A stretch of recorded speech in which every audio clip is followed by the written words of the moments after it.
Good afternoon. It is currently 3:15 and 58 degrees out Fahrenheit and the cool, cloudy Love State today.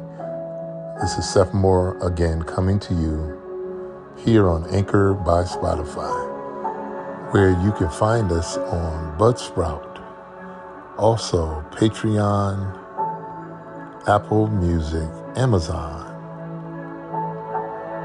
and many more sites we host where you can find us. We'd like to bid you a good afternoon and hope all is well with you during your workday.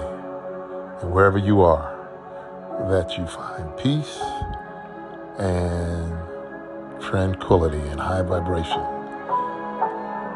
Today we want to come and we want to talk about some of the same things we've been discussing lately, and we want to just add to that to give you some clarity. I want to first say thanks to my spiritual teachers and the knowledge that has been imparted into me. I'm so grateful for it. And I'm understanding more in how the awareness of what it is and in the space that I'm in. And this is what we want to talk about today. We want to talk about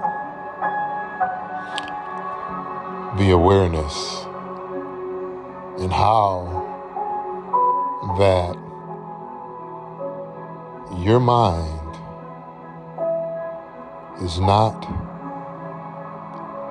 who you are, as has been mentioned before. Just being aware of the formless entity that you are outside of your body, and how this awareness and unconscious thought is navigating everything that you are, and that there's not much you have to do, because there are those of us who are doing far too much, because we are reliant on thought to do what we need to do and to make happen. We have become dependent on a thought process to get done what we need done, when only being aware and the assumption of creating manifestations, because within your subconscious, you've already assumed who and where you are. Through those assumptions, you've already created a formless entity. So, don't allow any thought to dictate who you are. Your being has already formed who you are. The awareness of who you are has already been sealed.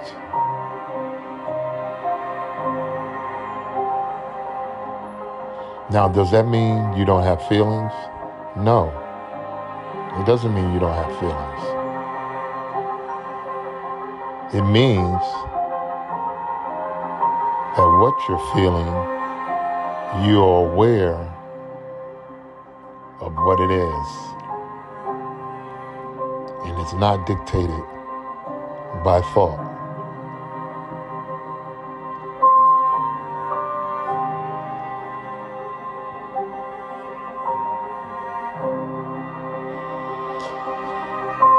when you meditate, meditate with thoughtless intentions.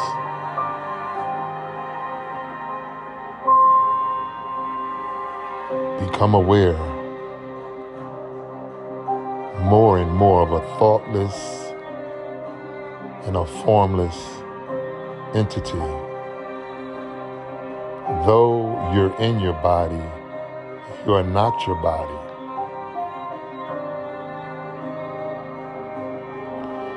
This is where the magic happens, because you become creator of your essence and your existence.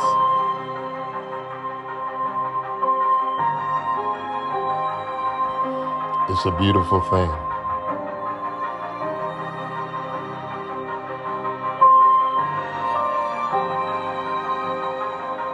Does it mean that you don't have feelings, or you can't feel anger, or you can't feel sadness, or you can't feel joy? No, you still feel all those things because of your awareness. And even more so, because you have a high awareness of who and what it is who's navigating the awareness.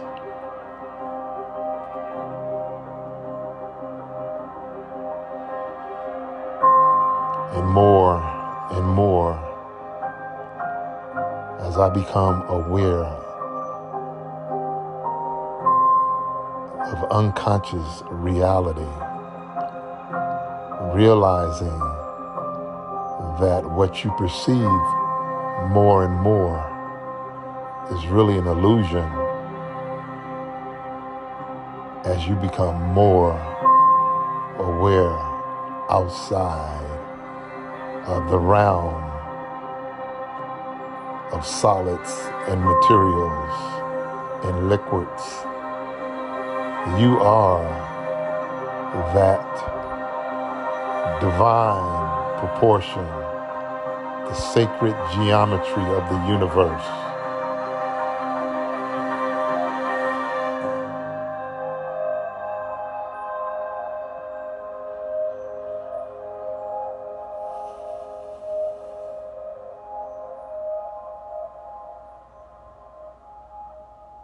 You are that formless entity.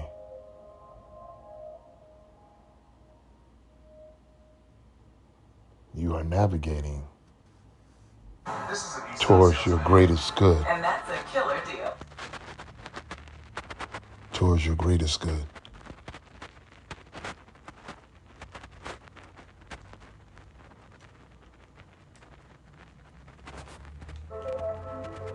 It's a beautiful thing when you're not controlled by thought.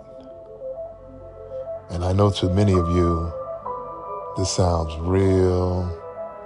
What is he talking about? How do you function without thought? How do you function without using your mind? Did you hear what I said? Using your mind. It's more of your mind using you rather than you're using your mind. Your mind has been using you. Do you understand and understand what I'm saying? Your mind has been using you.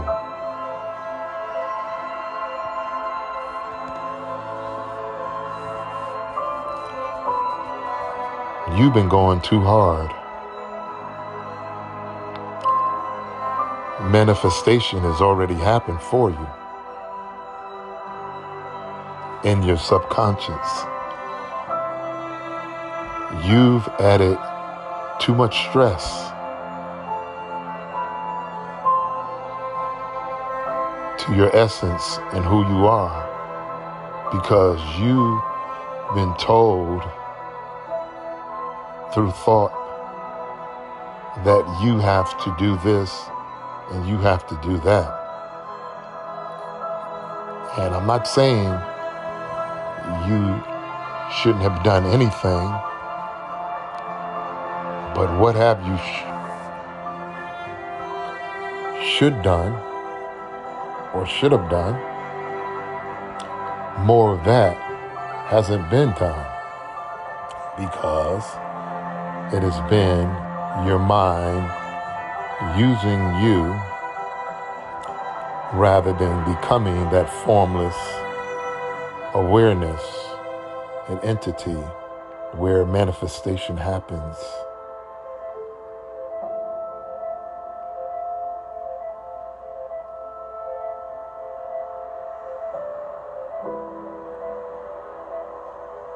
Where it happens without you doing anything. Because in formless states, it is a spiritual law of the universe that in subconsciousness, there are things that are forming in spaces, all the spaces. I could say time is happening all the spaces. Because what is time?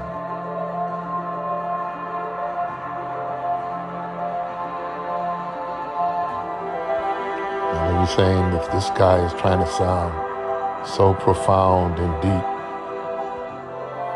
They told you that time is Monday, Tuesday, Wednesday, Thursday, Friday, Saturday, Sunday. Is this not man's creation? 365 days in a year, 24 hours in a day, 60 minutes in an hour, 60 seconds in a minute.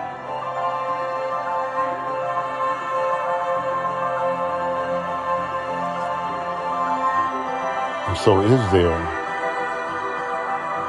24 hours in a day? Does your day seem as though it's 24 hours? No, it doesn't. That is because only you are aware of time in the way it's been given to you. And that is not the time that we're in.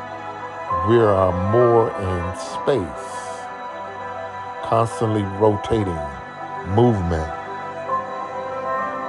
And when you become aware of this moving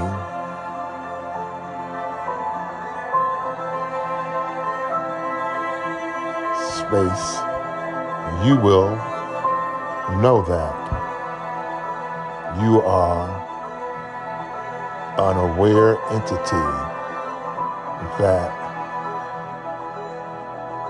is moving away from any solids, any liquids, but an entity of essence that comprises all of the matrix that are in the universe.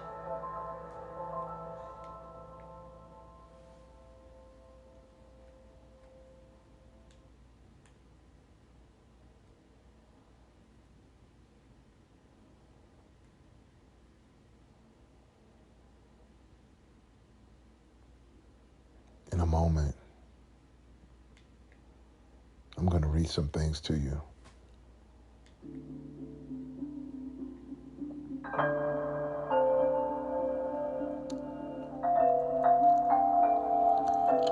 Stay aware, and your awareness is what and where everything is happening. In your awareness, there's no thought. In your awareness, there is no struggle. In your awareness, there is just awareness.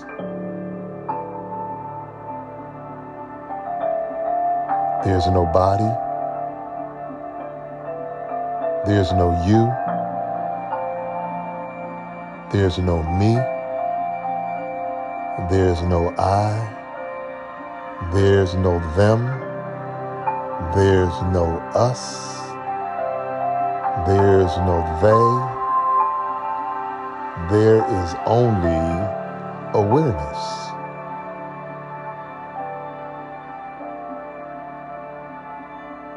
In awareness, everything and nothing is realized because you're nothing and everything all at awareness in space.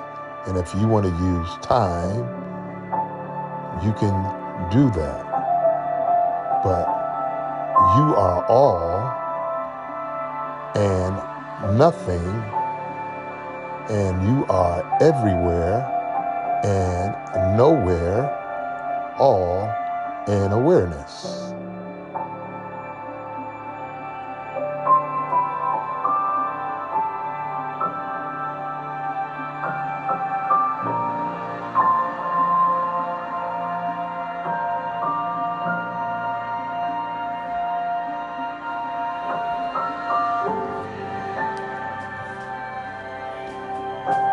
Jesus, Krishna, and Buddha.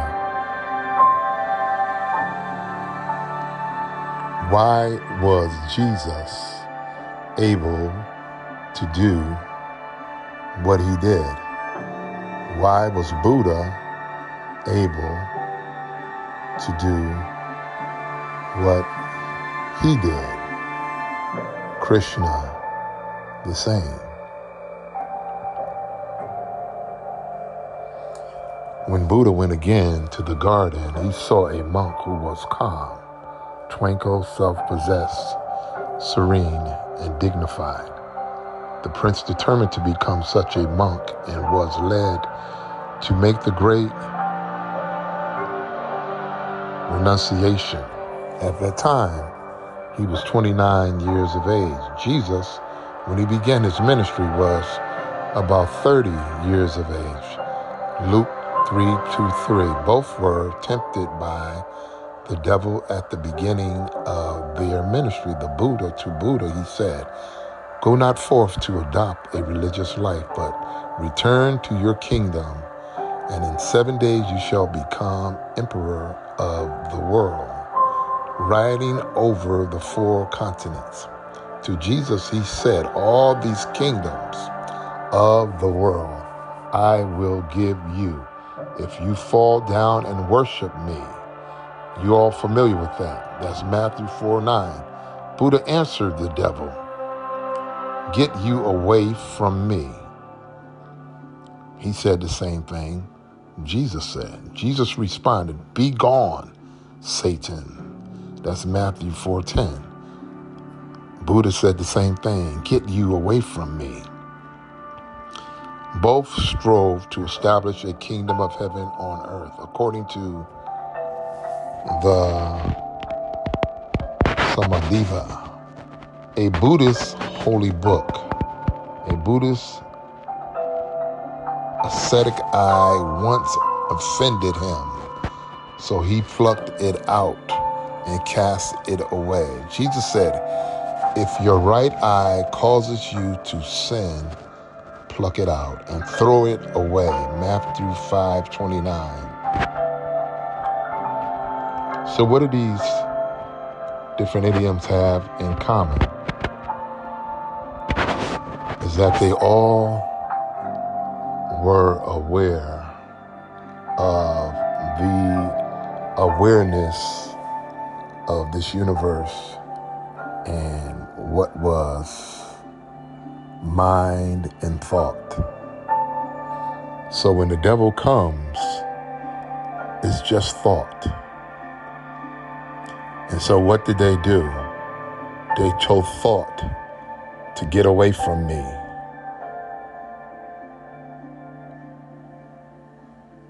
Get away from me. I know who you are. I control you.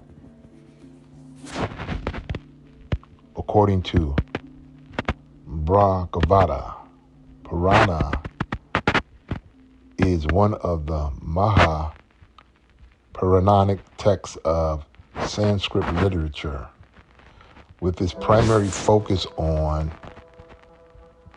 bhakti, religious devotion to the incarnations of Vishnu, particularly Krishna. Some believe that Krishna was born without a sexual union by mental transmission from the mind of Vasudeva, I believe that's correct pronunciation, into the womb of Devaki, his mother. Christ and Krishna were called both God and the Son of God. Both were sent from heaven to earth in the form of a man. Both were called Savior and the second person of the Trinity. Krishna, adoptive human father, was also a carpenter. A spirit or ghost was their actual father. Krishna and Jesus were of royal descent. And it doesn't mean ghosts in the form of the way it's been described to us. It's more of spirit.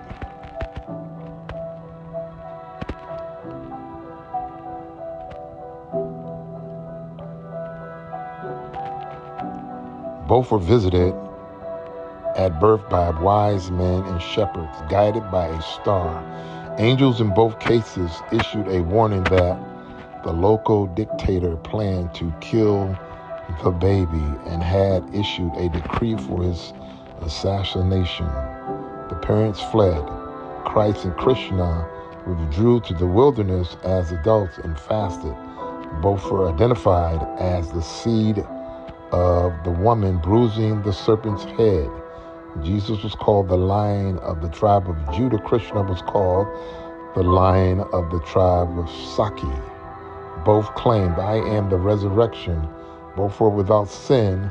Both were God men, being considered both human and divine. Both performed many miracles, including the healing of disease. One of the first miracles that both performed was to make a leopard whole. Each cured all manner of diseases. Both cast out indwelling demons and raised the dead. Both selected disciples to spread his teachings. Both were meek and merciful. Both were criticized for associating with sinners. Both celebrated a Last Supper. Both forgave their enemies. And as I said in other podcasts, if you are a proponent of the teachings of Jesus or Buddha, which had similar ministries, and you espouse to their teachings, you should have no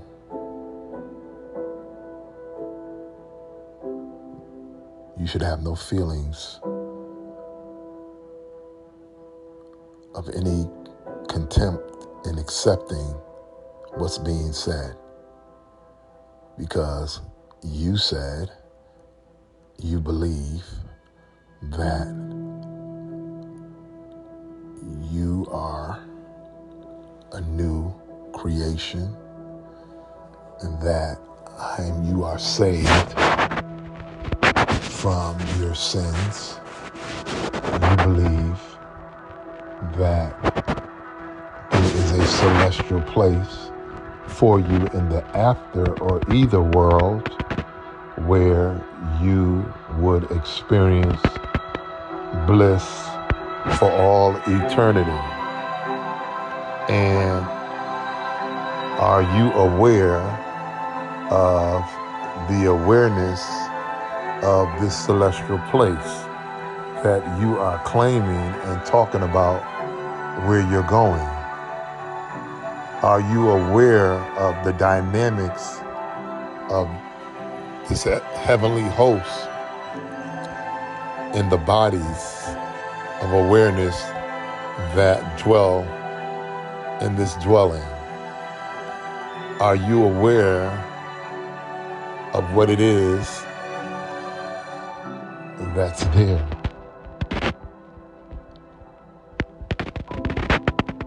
Are you aware that you're already there and that there is no waiting? What are you waiting for?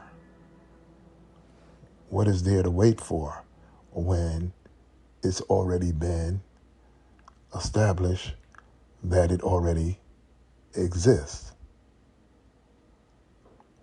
What are you waiting for? Why the wait?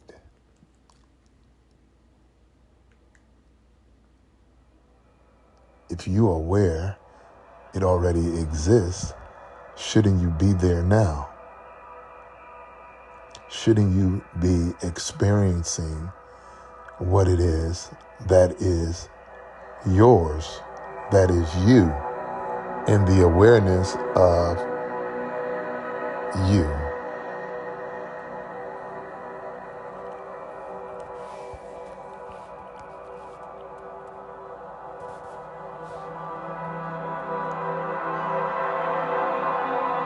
Zoroaster was born of a virgin, an immaculate conception by a ray of divine reason. He was baptized in a river. In his youth, he astounded wise men with his wisdom. He was tempted in the wilderness by the devil. He began his ministry at age 30. Zoroaster baptized with water, fire, and holy wind. He cast out demons and restored the sight to a blind man. He taught about heaven and hell and revealed mysteries, including resurrection, judgment, salvation, and the apocalypse. He had a sacred cup or grail. He was slain. His religion had a Eucharist. He was the Word made flesh. Zoroaster followers expected a second coming in the virgin born Saracen, or Savior, who is to come in 2341 AD and began his ministry at age 30, ushering in a golden age.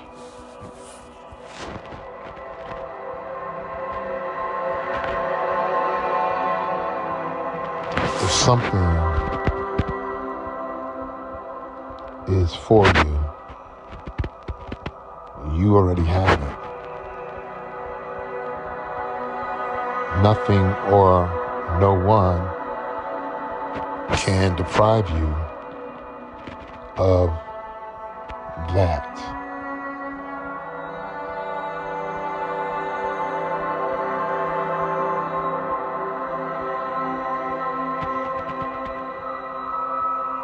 If what you believe isn't what you are, then why believe it? What you are is not what you believe.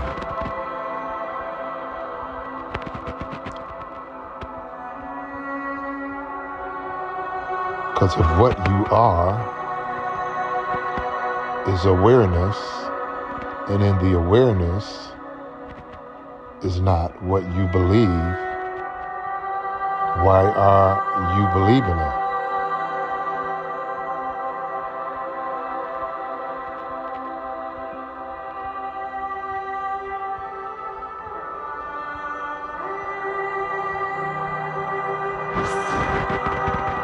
You don't have to believe what you are because it already is. And if it already is, then it's awareness that needs no believing. It just is and being.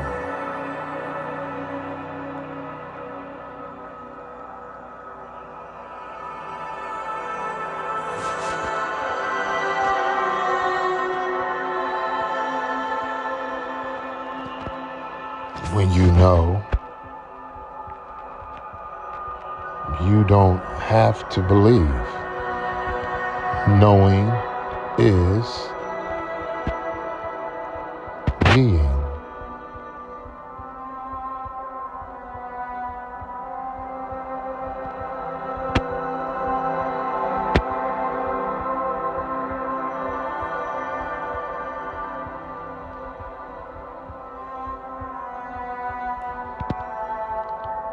Let's go on.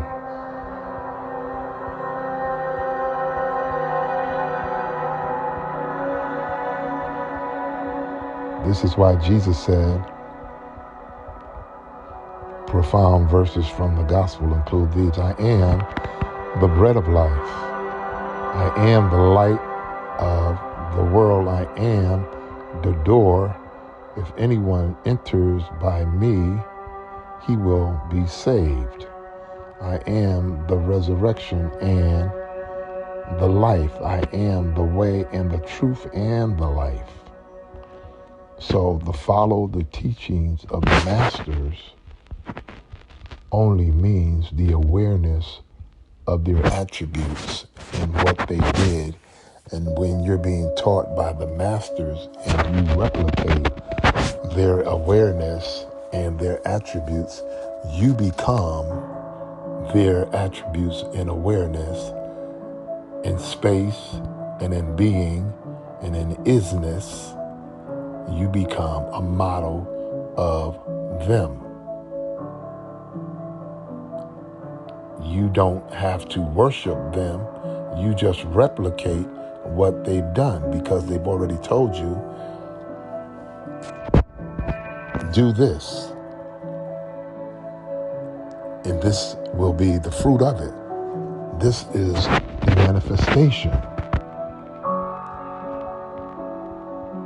As I have said before, Jesus never said, worship me. But you may not be aware that at least 3 masters have spoken the same way. That word, aware. But you may not be aware, because that's what we're talking about. We're talking about your awareness. There's power in words when you understand and overstand what their usage is. You may not be aware, and that's what it is. We're not aware. That's exactly what we're talking about. Awareness. That the 3 masters have spoken the same way, such luminous verses have been recited in the Vedic India 1,000 years before Jesus, and in Buddhist Pujas 500 years earlier than Jesus. And you're probably saying and thinking, oh brother, you might think that you're Buddhist or you're Jesus. You never heard me say that.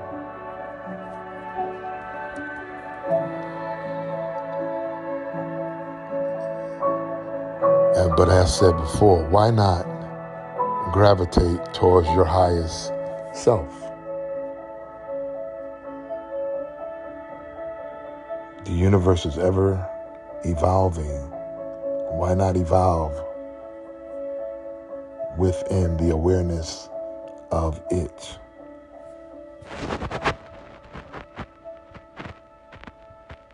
There's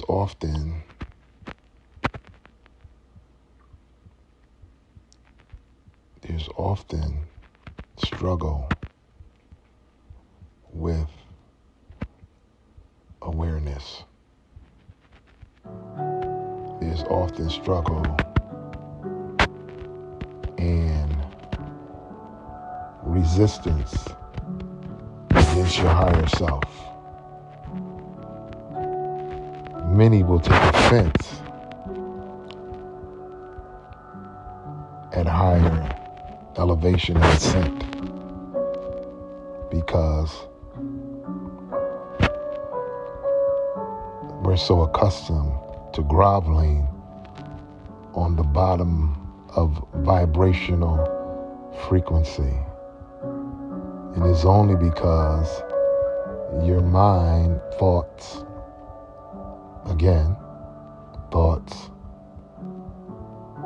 telling you, wrestling against you, not having your best interest in the awareness, not having your best interests, as we would say, at heart. Only because it wants to pull you away from your awareness of being everything and nothing at the same time, being everywhere and nowhere, all in one. So there's resistance. Of course there's resistance.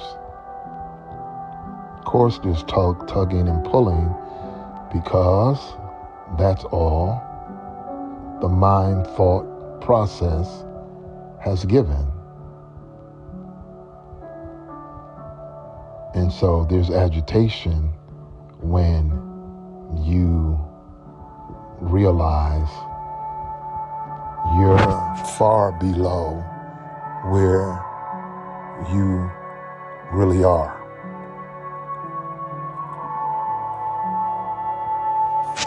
And you just need to become aware.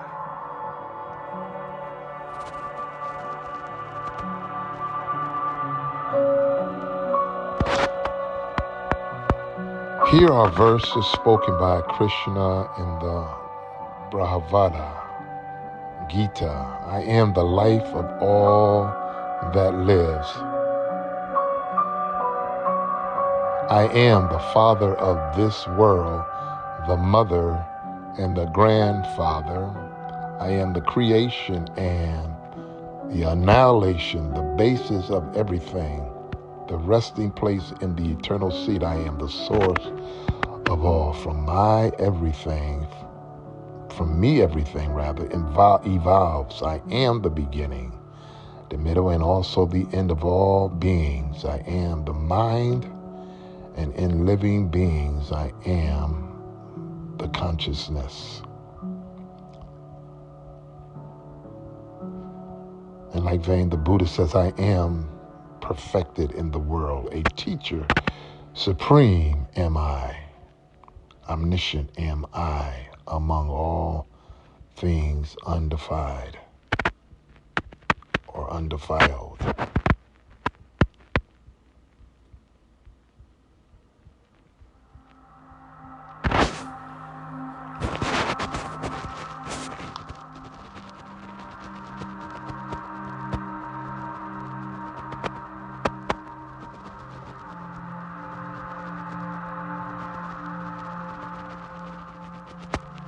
As always, I always thank you for being with us. And as you begin to become more aware of your awareness and empty yourself of thought, you'll find the magic. And you'll know it's not a lot you have to do.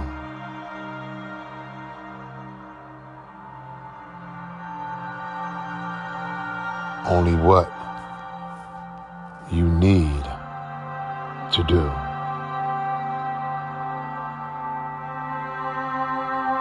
And you'll be able to navigate more fluently through all spaces.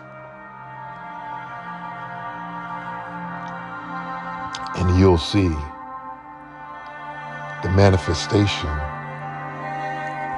of your awareness.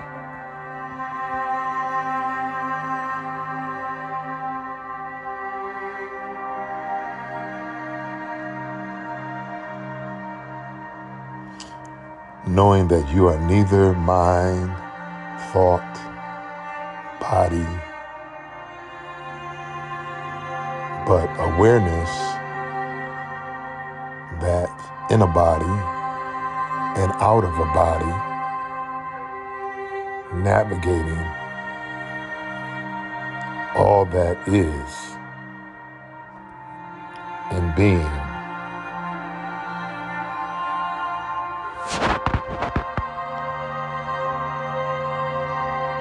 And you won't have to question.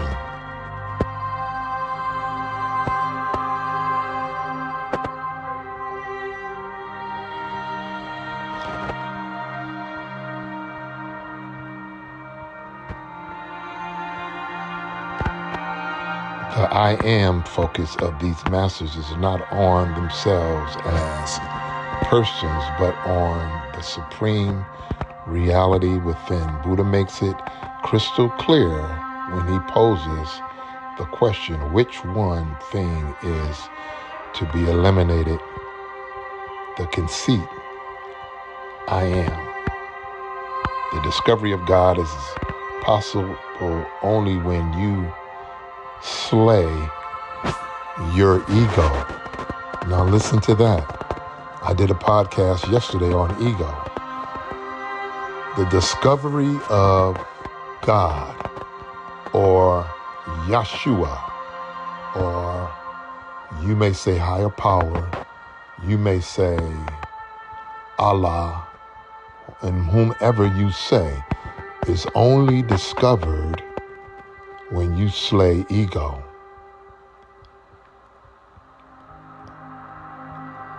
As Guru Nanak says, he who slays his ego is himself like the true God. With spiritual insight gained from quantum physics, we can understand these verses better today. You know about particles, objects with mass. You are one big particle. However, subatomic particles can turn into waves that extend to infinity. That's because each particle is a peak of compression of the wave, a point wherein the wave coalesces to become a particle. A particle is thus a wave. Imagine throwing a stone into a pond. The stone becomes a wave that extends to the edge. Later it turns back to stone. The masters, transcending their human personalities, represent compressor points of a wave. Imagine God not as a heavenly king, but as a universal field of light that stretches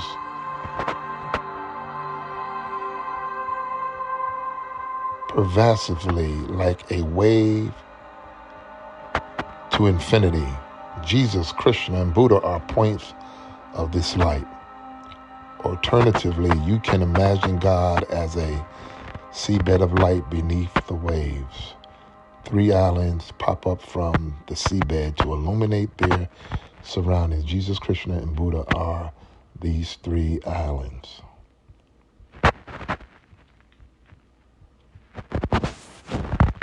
We're going to stop there for now. And we will continue coming back. Cherish the small things that are huge in your heart. And of course, we'll see you again very soon. Remember to visit us on Patreon, Spreaker, iHeartRadio, Buzzsprout, Apple Music, Amazon, and of course, visit us here on Anchor by Spotify. Until the next time, we'll see you, and remember, your awareness of everything and nothing